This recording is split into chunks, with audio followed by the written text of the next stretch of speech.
ఓం సమర్థ సద్గురు శ్రీ సాయి నాథాయ నమః. అందరికీ నమస్కారం.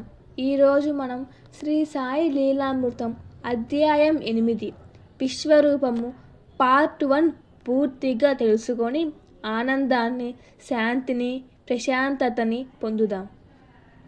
శ్రీ గురుగీత సద్గురువు యొక్క ఆధ్యాత్మిక స్థితి గురించి గురురీశ్వం నచానోస్తి అంటే గురువు కల్విదం బ్రహ్మ, ఈ సర్వమే బ్రహ్మమే అని వేదాలు చెబుతున్నాయి.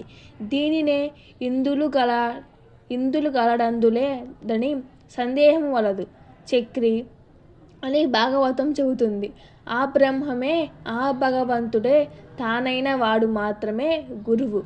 శ్రీకృష్ణుడు అర్జునునికి విశ్వరూపము దర్శనమిచ్చినట్లే రెండవ దత్తావతారమైన శ్రీ నరసింహ సరస్వతి త్రివిక్రమ భారతి అనే సన్యాసికి కూడా ప్రసాదించారు. ఈ కాలంలో అజ్ఞులైన ప్రజలందరూ స్థూలమైన అనుభవాల ద్వారా సర్వదేవతల మహాత్ములు జీవులేగాక జడమని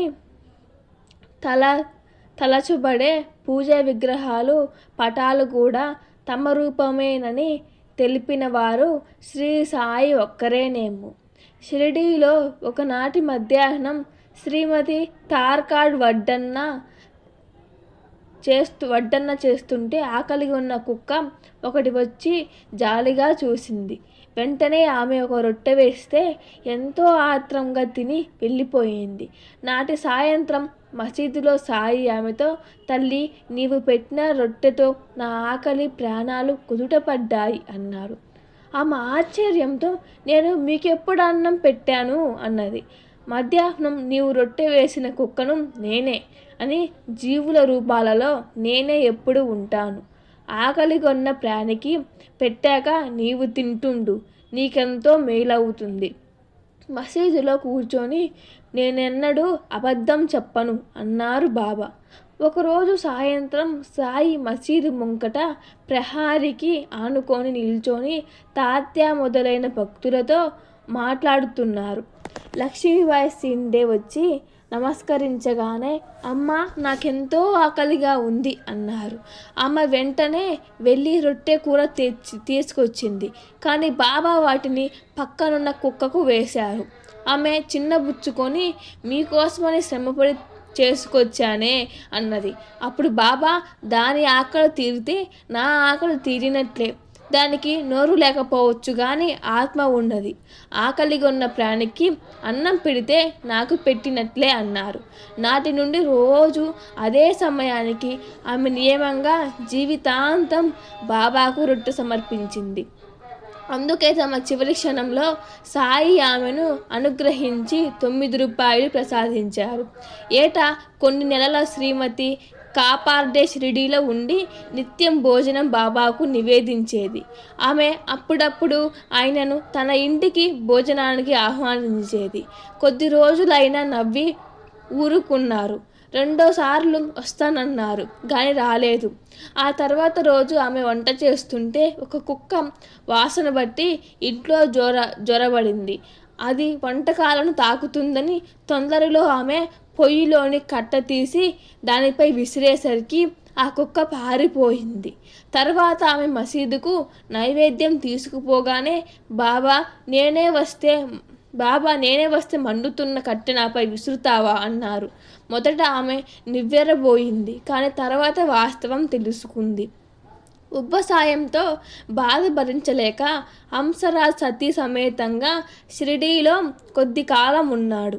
బాబా కృప వలన వ్యాధి తగ్గిందని, సాయి అతనిని పుల్ల పెరుగు సుతరము తినవద్దని, కానీ అతడు మూర్ఖించి భార్య చేత రోజు పాలు తోడు పెట్టించేవాడు. ఆ విషయం బాబాతో చెప్పనివ్వలేదు. అదేమి చిత్రమో కానీ రోజు ఆ ఇద్దరు హారతికి వెళ్ళి వచ్చేలోగే ఒక పిల్లి ఆ పెరుగు త్రాగిపోయేది. ఒకరోజు అతడు కోపంతో హారతికి కూడా వెళ్ళక పొంచి ఉండి పిల్లి వచ్చి పెరుగు తాకగానే కర్రతో కొడితే పారిపోయింది. తర్వాత అతడు మసీదుకు వెళ్ళగానే, బాబా, ఇక్కడొక మూర్ఖుడు పుల్ల పెరుగు తిని చావాలని చూస్తున్నాడు, కానీ రోజు అతను తినకుండా చూస్తున్నాను. వాడు నన్నిన్ని రోజు కర్రతో కొడతాడా అన్నాడు. సాయి ఒక వంక భక్తులను రక్షిస్తూ మరొక వంక వారి నుండి తిట్లు దెబ్బ భరించవలసి వచ్చేది. ఒకసారి నానాసాహెబ్ డంగేల్లో రుచికరమైన వంటలు వెండి పళ్ళెంలో నుంచి బాబాకు అర్పించాడు. ఆయన చప్పట్లు చరిచారు. వెంటనే ఒక నల్ల కుక్క వచ్చి వాటిని తింటోంది. అది చూసి అతడు మనసులో అసహించుకున్నాడు. వెంటనే బాబా ఆ పళ్ళెం దూరంగా తోసేసి, దీనిని నీవే తీసుకో, నాకొద్దు అన్నారు. ఆ జీవన సహించుకుంటే వారిని అసహించుకున్నట్లే. ఒకసారి షిరిడీ వాస్తవ్యులొకరు ఒక కోడెదూడకు నొసట త్రిశూల ముద్ర వేసి శివుని పేరు అబోతుగా విడిచారు. కొంతకాలానికి అది ఎదిగి పైర్లను పాడు చేస్తుంది. శివుని అబోతును ఎవరు దానిని దండించేవారు కాదు. చివరకు ఊరు పెద్దలంతా కలిసి దానిని బందీల దొడ్డిలో ఉంచి తమ ఖర్చుతో దానిని పుష్టిగా మేపాలని నిర్ణయించారు. 1 నెల ఖర్చు ఇచ్చి ఒక మార్వాడితో దానిని యావలకు పంపారు. సాయంత్రానికి అతడు షిరిడీ వచ్చి ఆ కార్యం నెరవేర్చనన్నాడు. మరుసటి తెల్లవారుజామున గ్రామంలో ఒక భక్తునికి సాయి 3 సార్లు స్వప్నంలో కనిపించి, నన్ను రహటాలో ఒక కసాయి ముంగిట్లో కట్టేస్తారు, వెంటనే వచ్చి విడిపించు అన్నారు. తెల్లవారాక అతడు ఆశ్చర్యంతో యావలా వెళ్ళి విచారిస్తే నిజంగానే మార్వాడి అబోతును 14 రూపాయలకు ఒక కసాయికి అమ్మేసినట్టు తెలిసింది. అప్పుడు అతడు దానిని విడిపించి బందీల దొడ్డిలో అప్పగించి షిరిడీ వచ్చి గ్రామ పెద్దలకు ఫిర్యాదు చేశాడు. పెద్దలు మార్వాడికి శిక్ష విధించారు. ఒకరోజు సాయి పోలీలు కావాలంటే నానా చందోద్కర్ స్వయంగా వండి వాటిని నివేదించాడు. సాయి వాటిని తాకకుండా కూర్చున్నారు. వాటి మీద ఈగలు చీమలు చేరాయి. అప్పుడు సాయి నానాతో, నేను ఆరగించాను, నువ్వు తీసుకో అన్నారు. నాన్న ఎంతో నిరుత్సాహపడి అలిగి అన్నం కూడా తినకుండా చావట్లో పడుకున్నాడు. సాయి అతనిని పిలిపించి, నాన్న, 18 సంవత్సరాలు నా దగ్గరుండి నీవు గ్రహించినది ఇదేనా? ఆ చీమలు ఈగల రూపంలో నేనే ఆరగించాను, నీవు ప్రసాదం తీసుకో అన్నారు. వాటి రూపాల్లోనూ మీరే ఆరగించారని నాకు రుజువేమిటి అన్నాడు. బాబా వెంటనే ఒక భంగిమ చేశారు. తనకు తప్ప మరెవరికి తెలియని ఒక జీవిత రహస్యం బాబాకు తెలుసునని అతడు గ్రహించాడు.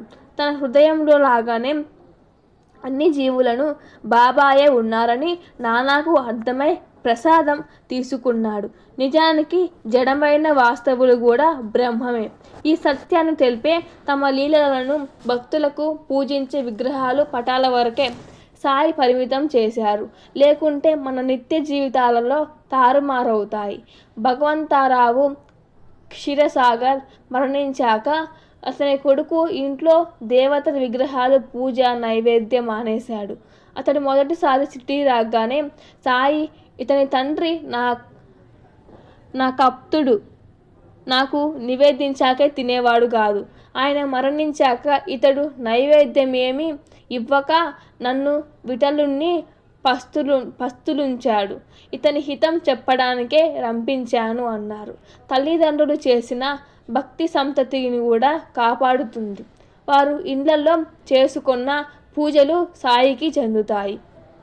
అలానే ఒకప్పుడు కొందరు భక్తులు బాబాను ఫోటో తీయడానికి అనుమతి కోరారు. సాయి మొదట అనుమతించలేరు. వారు పదే అర్థిస్తుంటే అంగీకరించారు. ఫోటో తీశాక చూస్తే అందులో సాయి పాదాలు మాత్రమే కనిపించాయి. ఆ విషయం చెప్తే ముఖ్యమైనవి పాదాలే కదా అన్నారు బాబా. అదే దత్తపాదుకలు ప్రాముఖ్యత. మరొకడు ఆయన అనుమతి పొందగానే ఫోటో తీశాడు. తర్వాత చూస్తే అందులో పడినది అతని గురువు చిత్రమే. ఒకప్పుడు కాకా దీక్షిత్ తన కుమారుడి ఉపనయనానికి సాయిని నాగపూర్ ఆహ్వానించడానికి షిరిడీ చేరాడు. అదే సమయానికి నానా చందోర్కర్ తన కుమారుడి వివాహానికి సాయిని గ్వాలియర్ ఆహ్వానించటానికి వచ్చాడు. సాయి ఆ ఇద్దరితో తమ ప్రతినిధిగా శ్యామను తీసుకెళ్ళమని చెప్పి తాము కాశీ ప్రయాగ దర్శించి శ్యామ కంటే ముందుగానే గయా చేరాలమని మాట ఇచ్చారు.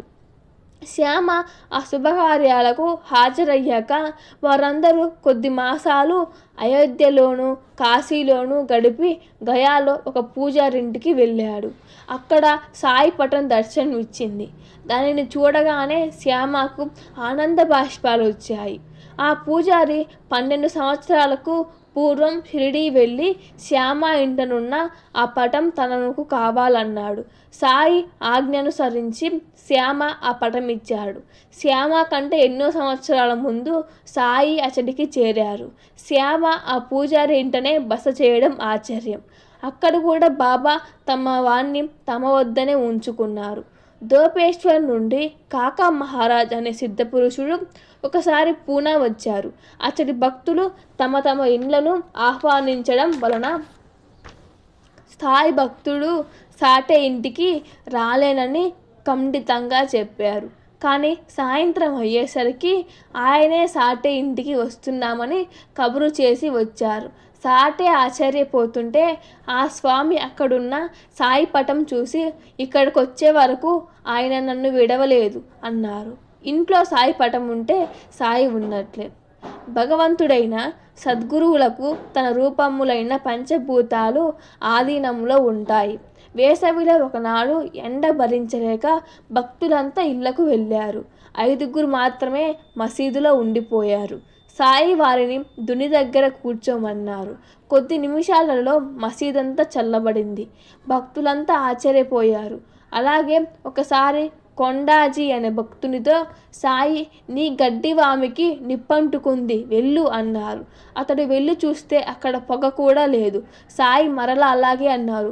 ఈసారి గడ్డివాములను దట్టంగా పొగలేస్తుంది. దాని చుట్టూ ఎన్నో వాములున్నాయి.